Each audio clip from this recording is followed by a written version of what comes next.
Future city కట్టేస్తామని Congress చెప్తూ ఉంటే బరాబర్ రద్దు చేస్తామంటోంది బీఆర్ఎస్.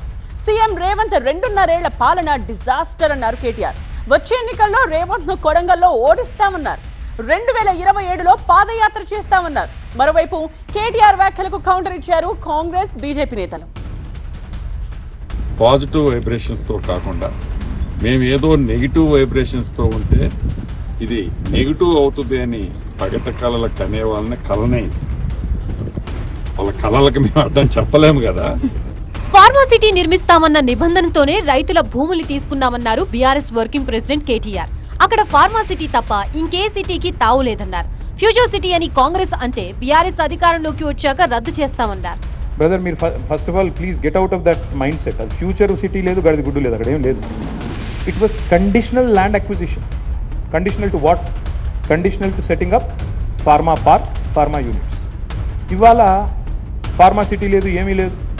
మేము అక్కడ జూ పెడతాం, వంతారం తీసుకొస్తాం, మేము అక్కడ ప్లాట్లు ఇస్తాం, రియల్ ఎస్టేట్ వ్యాపారం చేస్తాం. భయ నేనేమంటున్నా అంటే జర్నలిస్టులకు ఇళ్ల స్థలాలు ఇవ్వాలన్న ప్రేమ ముఖ్యమంత్రి గారికి ఉంటే మంచిర్యాలలో ఇవ్వండి, బుద్వేల్లో ఇవ్వండి.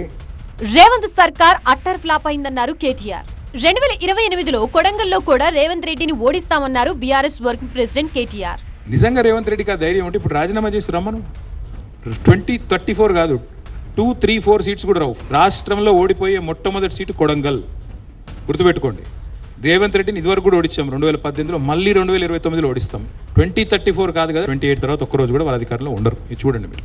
రేవంత్ సర్కార్ 2.5 ఏళ్లలో 4 లక్షల కోట్లు అప్పు చేసిందన్న కేటీఆర్ అయినా ఇచ్చిన హామీని నెరవేర్చలేదని ఆరోపించారు. మేము మొత్తం 9.5 ఏళ్లలో చేసిన అప్పు 2,80,000 కోట్లు అయితే రేవంత్ రెడ్డి గారి ప్రభుత్వం ఇప్పటికీ చేసిన అప్పు 4 లక్షల కోట్లు 2.5 ఏళ్లలో. మోటార్లకి మీటర్లు పెట్టేందుకు సీఎం రేవంత్ రెడ్డి ఒప్పుకున్నారన్నారు కేటీఆర్. ఇవాళ 6 మోటార్లకు 1 మీటర్ పెడతా అని చెప్తున్నాడు రేవంత్ రెడ్డి. రేపు కొద్ది కాలం పోతే 6 మోటార్లకు కాదు 3 మోటార్లకు అంటాడు. ఆ తర్వాత మోటార్కో మీటర్ పెడతా అంటాడు. ఎందుకంటే ఈయన మాటలు ఎవరు నమ్ముతారు? 2027లో పాదయాత్ర చేస్తానన్నారు బీఆర్ఎస్ వర్కింగ్ ప్రెసిడెంట్. 2027లో డెఫినెట్గా పాదయాత్ర చేస్తాను. ఎక్కడి నుంచి ఎక్కడికి, ఎప్పుడు ఏ టైమ్స్ చేయాలి, ఇవన్నీ కూడా పార్టీలో మిగతా పెద్దలందరితో కూడా మాట్లాడి డిసిషన్ తీసుకుంటాం. బీజేపీ కాంగ్రెస్ రెండూ ఒక్కటేనన్న కేటీఆర్ వ్యాఖ్యల్ని తప్పుపట్టారు బీజేపీ నేతలు. బీజేపీ ఆల్రెడీ ఇక్కడ కాంగ్రెస్తో కలిసి ఉంది కదా, కొత్తగా మాతో కలిసేది ఉంది. చూడండి, ఇక్కడ నడుస్తుంది జోడీ ప్రభుత్వం కదా.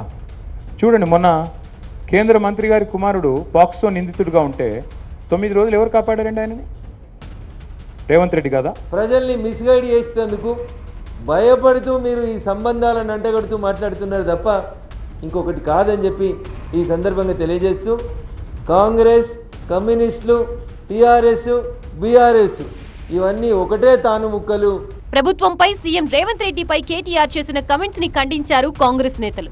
ఫ్యూచర్ అనేది ఒక పార్టీకి, ఇప్పుడు నువ్వు గ్రేటర్ హైదరాబాద్ ఎలక్షన్స్ వస్తున్నాయి, అన్ని నియోజకవర్గాల్లో పోయి రాయ ముచ్చట్లన్నీ చెప్పుకుంటూ తిరుగుతున్నావు. నీ పార్టీని బలోపేతం చేసుకోవడానికి ప్రయత్నం చేస్తున్నావు తప్పితే రేపు హైదరాబాద్ని ఏం చేద్దామనేదో లేకపోతే తెలంగాణని ఏం చేద్దామనే విజన్ డాక్యుమెంట్ ఏం లేదు నీ దగ్గర. ఎందుకంటే నీకు ఫ్యూచర్ ఉందో లేదో, లేదంటే కమలం గులాబీ పువ్వు 2 కలిసే ఉన్నాయి అనేది చరిత్ర నుంచి వస్తున్న వాస్తవం కదా ఇది. బీఆర్ఎస్ మళ్లీ అధికారంలోకి వస్తుందని కేటీఆర్ కలలు కనడం మానేయాలన్నారు కాంగ్రెస్ నేతలు. ఫ్యూచర్ సిటీని ఎవరూ అడ్డుకోలేరన్నారు హస్తం పార్టీ నేతలు.